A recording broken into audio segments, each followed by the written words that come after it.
মঞ্জুতি ৰায় মোৰ ব্লগলৈ পুনৰ এবাৰ আপোনালোকে সকলোকে স্বাগতম জনাইছোঁ। আশা কৰিছোঁ সকলো ভালে কুশলে আছে। বলকচোন আজি ভিডিঅ'টোলৈ আগবাঢ়ো। আৰু আজি ভিডিঅ'টোত আপোনালোকৰ সন্মুখলৈ ধুনীয়া এটা টেষ্টি ৰেচিপি লৈ আহিছোঁ, যিটো ভাদ মাহত খাবলগা ৰেচিপি আৰু সকলোৱে খাই চাগে।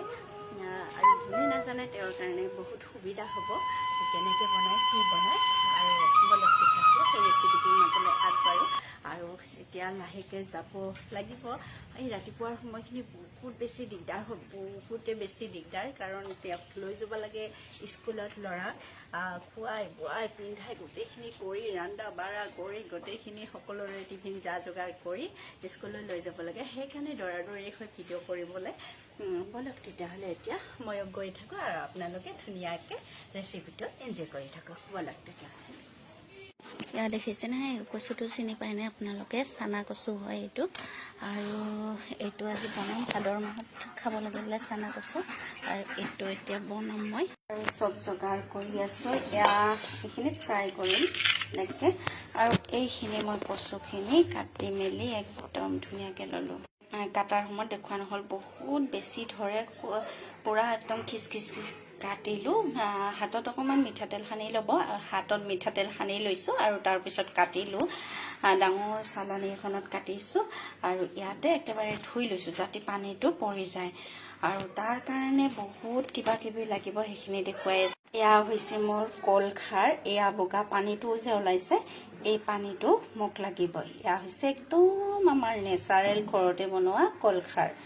এয়া দেখিছে, ৰাতিটো তিয়াই থৈছিলোঁ, সেইকাৰণে ধুনীয়াকৈ ওলাল। এতিয়া ধুনীয়াকৈ এইখিনি ঢাকি থৈ দিওঁ। তাৰপিছত এতিয়া মই ৰেডি কৰি আছোঁ, সেইখিনি মানে এতিয়া ধোৱা নাই, ৰেডি কৰি আছোঁ পূৰা। সেয়া এয়া আমাৰ দালি হৈ গ'ল।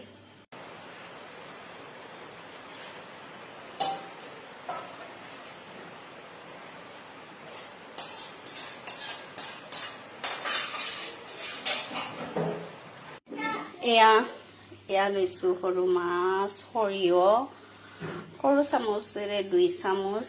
এয়া লৈছোঁ আতপ চাউল সৰু চামুচেৰে 2 চামুচ। এয়া হৈছে শুকান জলকীয়া, আদা, নহৰু, পিঁয়াজ অকণমান লৈছোঁ।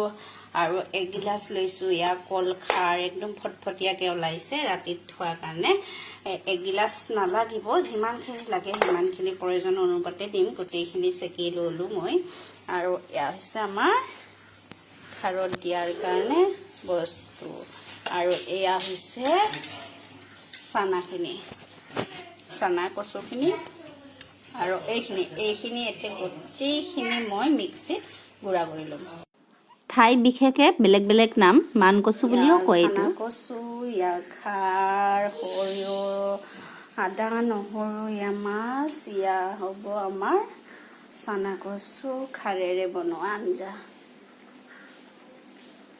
এয়া পেষ্টখিনি কৰাৰ পিছত এনেকুৱা হৈ গ'ল। এইখিনি এতিয়া ওলাই ল'ম ধুনীয়াকৈ, দেখিছে।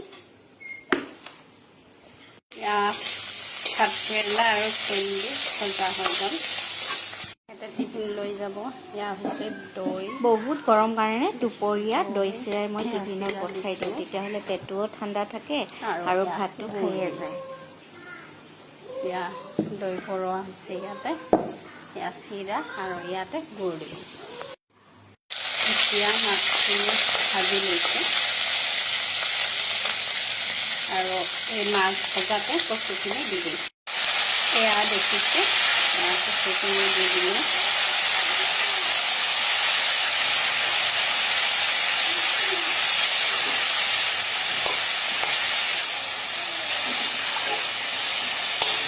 ধুনীয়াকৈ ভাজি ল'ম আগতে। এয়া খাৰখিনি দিয়াৰ পিছত এনেকুৱা কালাৰটো আহিল আৰু এয়া কমিব লাগিছে।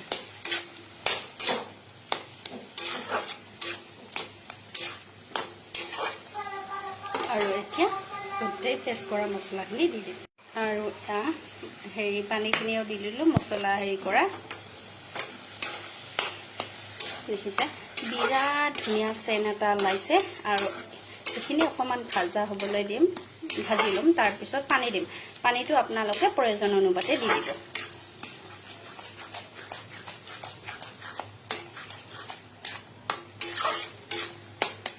আৰু এতিয়া মই মাছখিনি দি দিম মাছখিনি তেতিয়া নুমাই থৈছিলোঁ ভাবিলোঁ একেলগতে দিওঁ দিয়া নাছিলোঁ এতিয়া দি দিলোঁ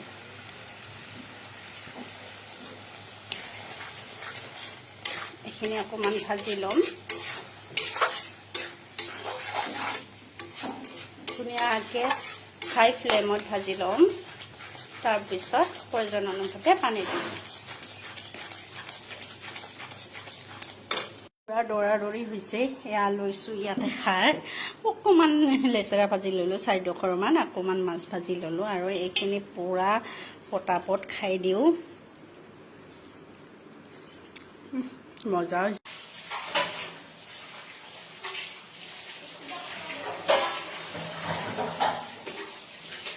এয়া আমাৰ চানাৰ খাৰৰ চব্জি হৈ গ'ল চাওক এয়া খাবলৈ বহুত টেষ্টি হয় আৰু ভাদৰ মাহত খাব লাগে বোলে সেইকাৰণে বনালোঁ এয়া চা আৰু এইখিনি নি মোৰ বান্ধৱীৰ কাৰণে আৰু এইখিনিকে দেখুৱাই দিলোঁ সেইকাৰণে এয়া পেক হৈ গ'ল